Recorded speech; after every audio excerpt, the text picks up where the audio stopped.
جناب موسیٰ علیہ السلام کا زمانہ ہے، دھرتی پر اعلان ہوا انا ربکم الاعلی۔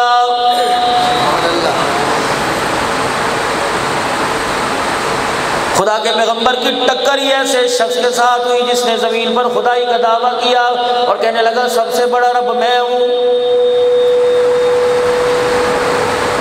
موسیٰ اسے سمجھا لے، میری غیرت کو جلال آ گیا، زمین پر اس کا میں بوٹی نہیں چھوڑوں گا، اس کا نام و نشان نہیں چھوڑوں گا۔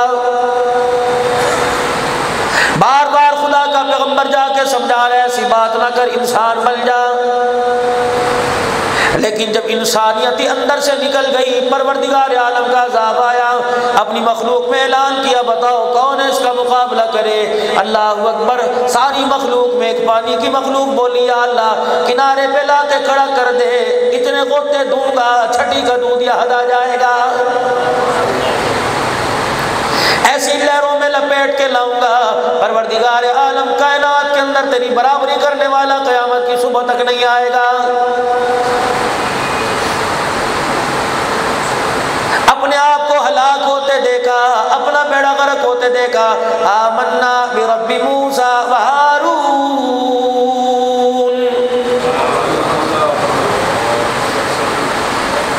وہی مثال فرعون کی، چھاتی میں خدا یاد نہیں آتا، پیسے گنتے ہوئے خدا یاد نہیں آتا، ریل پھیل ہو جائے خدا یاد نہیں آتا، یار کی یاری میں خدا یاد نہیں آتا، بیوی کے ساتھ بیٹھے خدا یاد نہیں آتا، دکان کے غلے پر بیٹھ کے خدا یاد نہیں آتا، تجارت کرتے ہوئے خدا یاد نہیں آتا، دو نمبری کرتے ہوئے خدا یاد نہیں آتا۔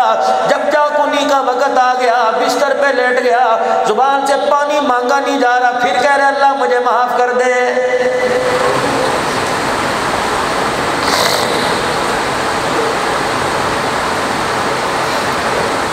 زکوٰۃ کا مسئلہ تو علماء اکرام سے پوچھا، روزہ ٹوٹنے کا مسئلہ علماء اکرام سے پوچھا، نماز میں غلطی ہو جائے سجدہ صاحب کا مسئلہ علماء اکرام سے پوچھا، میرے عزیزوں بیماریاں آ جائے دوائی لینے کا مسئلہ علماء اکرام سے پوچھا۔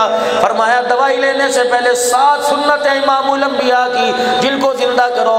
فرمایا اگر تمہارے پر بیماری آ گئی وضو کر لو، بیماری آ گئی 2 رکعت صلاۃ الحاجت پڑھ لو، بیماری آ گئی اللہ سے دعا کر لو، بیماری آ گئی صدقہ کرو۔ 2-3 باتوں کے بعد فرمایا پھر 7واں درجہ ہے، پھر سنت سمجھ کر اپنا ڈاکٹر سے علاج کرا لو۔ حدیث پاک میں آیا 2 رکعت صلاۃ الحاجات اتنا بڑا ہتھیار ہے، بندے کا مصلی پہ کھڑے ہونا کام ہے، پروردگار عالم کا صلاۃ الحاجات کے نفلوں کے سلام پھیرنے سے پہلے مسئلوں کا حل کر دینا کام ہے۔ سبحان اللہ، نعرہ تکبیر، تاجدار ختم نبوت، ختم نبوت، ماشاءاللہ۔ ظہر کی نماز کے بعد تمہیں اجازت دے کے جا رہا ہوں، اجازت کیا تو آپ لوگ پڑھے لکھے لوگ ہو، ظہر کی نماز کے بعد جن نمازوں کے بعد نفل پڑھ سکتے ہیں میرے عزیزم، ظہر کے بعد 2 رکعت صلاۃ الحاجت پڑھا کرو، مغرب کی نماز کے بعد 2 رکعت صلاۃ الحاجت پڑھا کرو، عشاء کی نماز کے بعد 2 صلاۃ الحاجت پڑھا کرو۔ سال سے جو کام بگڑے پڑے خدا پاک کی قسم ہے ان 2 رکعت کے سجدوں کی برکت سے اللہ وہ کام صحیح فرما دے گا۔ مولوی جی میری امی کا انتقال ہو گیا، میرے ابو جان کا انتقال ہو گیا، مجھے کوئی ایسا عمل بتاؤ۔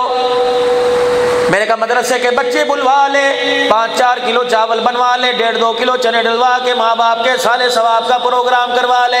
کہنے لگا مولانا 1.5-2 کلو تو چنے دور کی بات ہے، پائیا لیتے ہوئے جان نکلتی ہے۔ مولانا ریڈی لگا کے سارا دن کھڑا رہتا ہوں، بڑی دکانوں پہ لوگ جاتے ہیں، چھوٹی دکان پر بھی وہی سودا ملتا ہے، لینے کو تیار نہیں۔ جنگ والوں میں آپ کو مشورہ دے کے جاؤں گا، کام آئے گا۔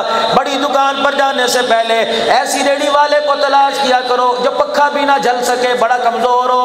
خدا پاک کی قسم ہے اگر 2 کلو فروٹ لینا ہو تو 1.5 کلو بڑی دکان سے لے لو، آدھا کلو چھوٹی دکان سے لے لو، تو آدھا کلو سودا لے کے جانا جائے گا، پیسے اس کے جیب میں آئیں گے، کیا پتا تیرے دیے ہوئے پیسے سے آٹا لے کے گھر میں چلا جائے، اس کے بچوں کے لیے روٹی پک گئی، گزارا ہو جائے گا۔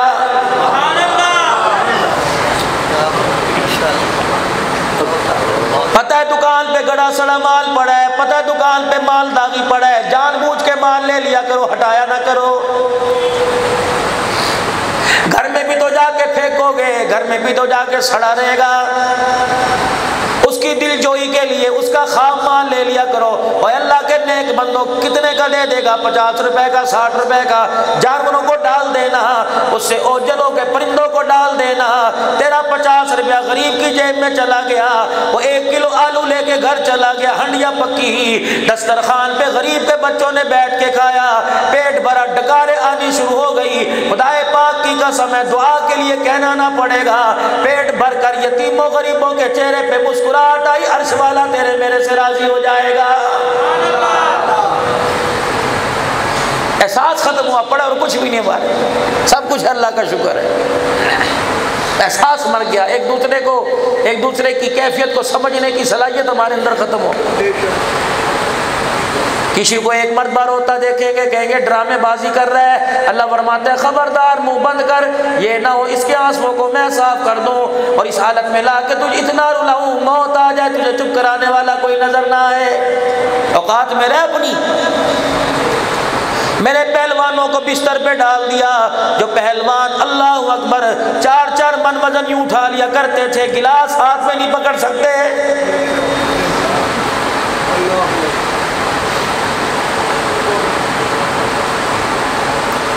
سرور کونین امام الانبیاء محبوب کبریا مدنی کریم علیہ السلام کی آپ دعا کو سورہ خدا کی قسم رونگٹے کھڑے ہو جائیں گے۔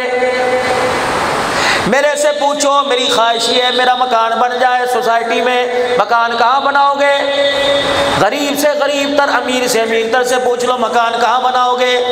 4 بنیادی خواہشیں ظاہر کرے گا، مکان وہاں بنے جہاں مین روڈ قریب ہو، مکان وہاں بنے جہاں اسپتال ہو، مکان وہاں بنے جہاں اسکول ہو، مکان وہاں بنے جہاں پارک ہو، کشادہ مال۔ اللہ کے علماء اکرام نے فرمایا اللہ تمہیں مکان بنانے کے لیے پیسہ دے، ایسی جگہ مکان بنائیو جہاں قرآن کا ادارہ ہو، ایسی جگہ مکان بنائیو جہاں کوئی اللہ والا رہتا ہو، ایسی جگہ مکان بنائیو تیرے محلے میں تیرے مکان کے پاس اللہ کا گھر ہو، تاکہ دنیا میں بھی اللہ کا پڑوسی بن جائے، مرنے کے بعد بھی اللہ کا پڑوسی بن جائے۔ اللہ مکان کہاں بناؤں گا؟ جہاں میرا گھر ہو۔ یا اللہ پھر کیا کروں؟ میرے نبی نے اعلان فرمایا جس کا مفہوم ہے اپنا مکان بنانے وقت دروازوں کا خیال کریو، کھڑکیوں کا خیال کرنا، روشن دان کا خیال کرنا۔ کملی والے سے کیا ہوگا؟ فرمایا جس طرف مسجد کا دروازہ مکان کا دروازہ اسی طرف رکھیو، کھڑکی روشن دان رکھیو، 5 وقت اذان آئے گی، اذان کے وقت گھر کی کھڑکیاں کھول دیو، جہاں جہاں تک اذان کی آواز آئے گی اللہ ساری نحوستوں کو وہاں سے بھگا دے گا۔